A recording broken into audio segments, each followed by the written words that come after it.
Hello दोस्तों, नमस्कार, आदाब, सलाम, नमस्ते, जय भीम। आपका हमारे चैनल में हार्दिक स्वागत है और मैं हूं आपके साथ अरमान। दोस्तों, मैं आज बात करूंगा अंकिता सिंह के मर्डर केस की। मैं आज बात करूंगा अंकिता सिंह की दर्दनाक मौत की और मैं आज बात करूंगा अंकिता सिंह के लिए इंसाफ की। जैसे कि आप सभी को मालूम है, मीडिया रिपोर्ट्स के मुताबिक अंकिता सिंह नाम की एक दुमका झारखंड की रहने वाली लड़की थी जो 12वीं क्लास की छात्रा थी, जिसको किसी सरफिरे ने 23 तारीख की सुबह पेट्रोल डालकर के जिंदा जला दिया गया। दोस्तों, ये यकीनन एक दर्दनाक घटना है, ये शर्मसार कर देने वाली घटना है और यकीनन भारतीय समाज को इस घटना ने शर्मसार किया है और इसके पीछे जो भी मुजरिम है उसको सख्त से सख्त सजा मिलनी चाहिए। बिल्कुल भी किसी भी हालत में मुजरिम को बख्शा नहीं जाना चाहिए। बच्ची किसी की भी हो, बेटी किसी की भी हो, भारत की बेटी है और भारत की बेटी को इंसाफ मिलना चाहिए। चाहे वो दलित की बेटी हो, चाहे वो मुस्लिम की बेटी हो, चाहे वो ठाकुर की बेटी हो, चाहे वो राजपूत की बेटी हो। तो दोस्तों, बेटी किसी की भी हो, इंसाफ मिलना चाहिए। किसी भी जाति धर्म की आधार पर इस तरह से नहीं सोचना चाहिए और ना ही इन चीज़ों को किसी धर्म या जाति के आधार पर इनको बांटना चाहिए। तो अंकिता को किसी भी हालत में इंसाफ मिलना चाहिए। जो इसके पीछे मुजरिम है उसको सख्त सजा मिलनी चाहिए। लेकिन गोदी मीडिया शायद ऐसा नहीं चाहता। गोदी मीडिया चाहता ही नहीं कि असली कातिल को सजा मिले, जो असली मुजरिम है उसको सजा मिले। मैं ये बात दोस्तों क्यों कह रहा हूं कि मैं आपको इस बात को साबित करने के लिए थोड़ा पीछे ले जाने के लिए कोशिश करूंगा। बहुत पहले की बात नहीं है, बात सिर्फ 21 जनवरी 2022 की है। आपको याद होगा कि गोरखपुर का एक केस था।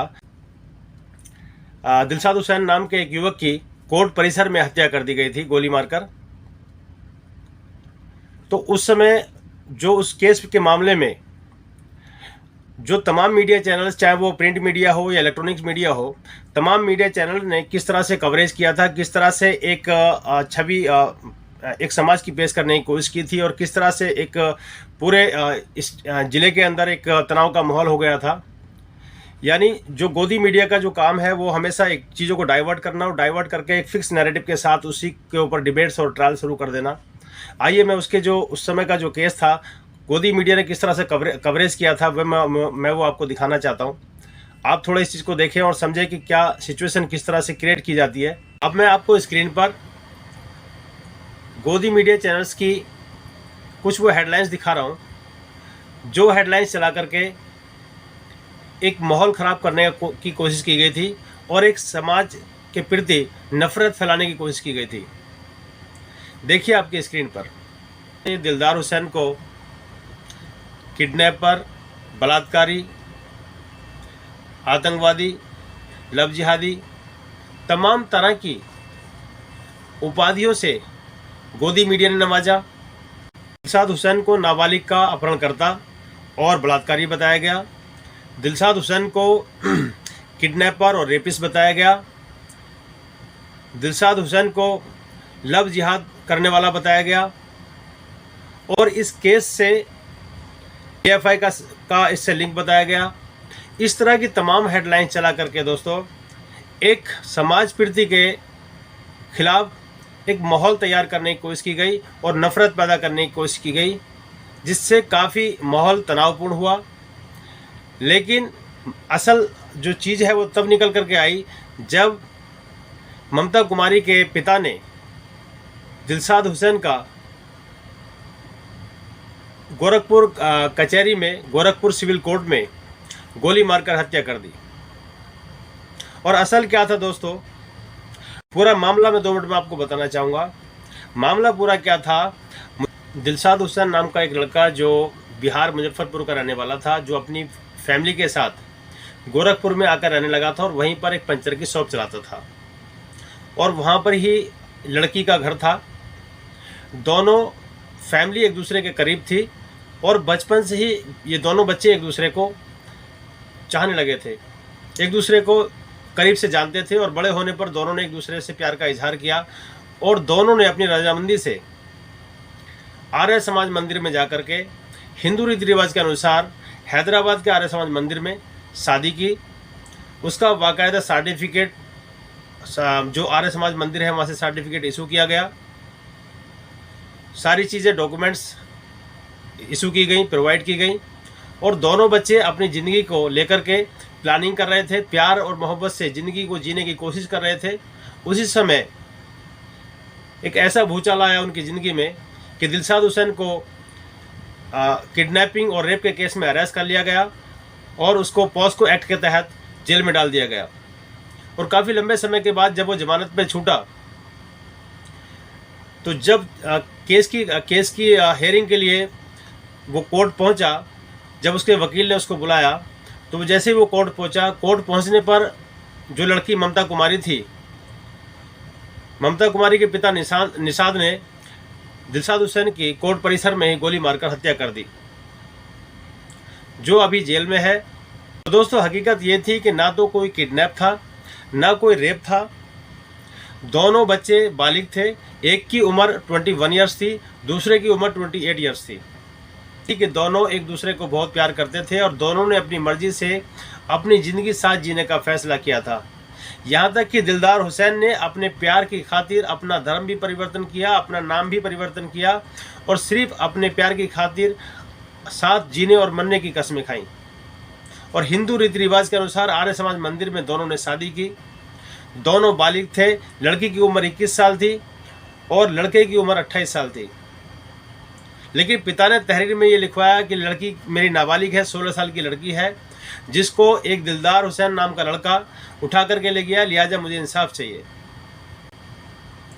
पुलिस ने दिलदार हुसैन को हैदराबाद से अरेस्ट किया और पॉस्को एक्ट में उसको जेल में डाल दिया। और काफ़ी समय के बाद जब जेल से बाहर जमानत पर वो छूटा, और एक उसी केस की हेयरिंग में जब गोरखपुर वो कोर्ट पहुंचा, तो उसी समय ममता कुमारी के पिता ने, जो रिटायर फौजी था, हत्या कर दी। तो देखा दोस्तों आपने कि इस गोदी मीडिया की वजह से किस तरह से एक निर्दोष दिलदार हुसैन, जो ममता कुमारी का हस्बैंड था, जो ममता कुमारी को दिल से ज़्यादा और अपनी जान से ज़्यादा चाहता था, उसको अपनी जान से हाथ धोना पड़ा। और किस तरह से एक पिता ने अपनी ही बेटी के हस्बैंड को अपने हाथों से कत्ल कर दिया। इस तरह से ममता कुमारी अपने प्यार के लिए तड़पती रही और वो दोनों साथ जीना मरना चाहते थे।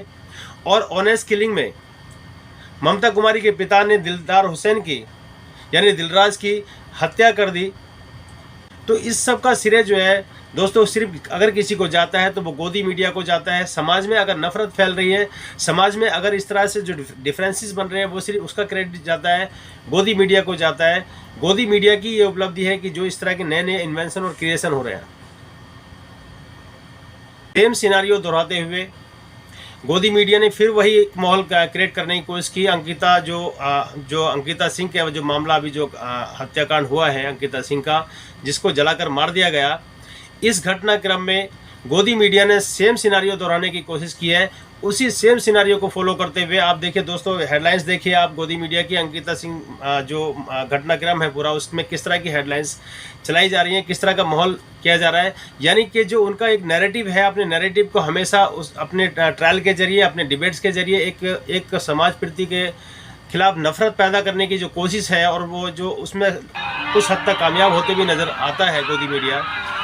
तो इससे जो है समाज के अंदर एक बहुत गलत मैसेज जा रहा है। कहने का मतलब सिर्फ ये कि जो एक मुजरिम है वो एक मुजरिम होता है, जो एक क्रिमिनल है वो क्रिमिनल होता है, और जो विक्टिम है वो विक्टिम होता है। विक्टिम कोई भी हो, बेटी किसी की भी हो, चाहे वो समाज के किसी भी वर्ग की हो, बेटी बेटी होती है और हर बेटी को इंसाफ मिलना चाहिए। और क्रिमिनल वो किसी भी समाज से बिलोंग करता हो, किसी भी धर्म और मजहब से बिलोंग करता हो, किसी भी आस्था को मानता हो, वो एक क्रिमिनल है। उसका किसी धर्म या आस्था या रिलीजन से कोई ताल्लुक नहीं है, उसका धर्म ही जो है ना वो क्रिमिनल है। तो ऐसे लोगों को क्रिमिनल ही ट्रीट करना चाहिए, ना कि किसी समाज प्रति के ऊपर उसकी ब्लेम करना चाहिए या पूरे समाज को उसके लिए जिम्मेदार ठहराना चाहिए। हमारा मकसद सिर्फ दोस्तों, कहने का मतलब सिर्फ इतना है कि अंकिता सिंह को 100% इंसाफ मिलना चाहिए, लेकिन साथ में ये भी ज़रूरी है कि जो असली कातिल है उसको ज़रूर सज़ा मिलनी चाहिए और सख्त से सख्त सज़ा मिलनी चाहिए। लेकिन गोदी मीडिया के जिस तरह ट्रायल शुरू होते हैं, इतने खतरनाक ट्रायल्स होते हैं कि ऐसे ट्रायल से कई बार कोर्ट भी विचलित होती है, और इसका जिक्र जस्टिस पारदीवाला अपने एक बयान में कर चुके हैं। तो दोस्तों, मेरा मकसद यहाँ पर सिर्फ एक जो गोदी मीडिया एक जो फेक प्रोपेगेंडा चलाने की कोशिश करता है और यह एक शांति प्रिय समाज के प्रति जो नफरत फैलाने की कोशिश करता है और जहर घोलने की कम्युनिटीज़ के अंदर कोशिश करता है, जो हज़ारों साल से या सैकड़ों साल से लोग यहाँ पे प्यार मोहब्बत सहरा रहे हैं, लेकिन उसको एक माहौल ख़राब करने की कोशिश की जा रही है। किसी न किसी बहाने बस एक एंगल ढूंढ के और उसको एक टारगेट किया जाता है कम्युनिटी को। तो ये बिल्कुल गलत है और आप खुद अपनी नज़र से सोचिए और ऐसे जो गोदी मीडिया है इसका विरोध कीजिए। इसी पूरे समाज को टारगेट करना ये कोई इंसाफ की बात या जस्टिस की बात नहीं हो सकती। और ये टारगेट एक नेशनल मीडिया के द्वारा और देश के जो नेशनल मीडिया उसके द्वारा ये किया जाए, ये बिल्कुल निहायत ही गलत है। ऐसा नहीं करना चाहिए।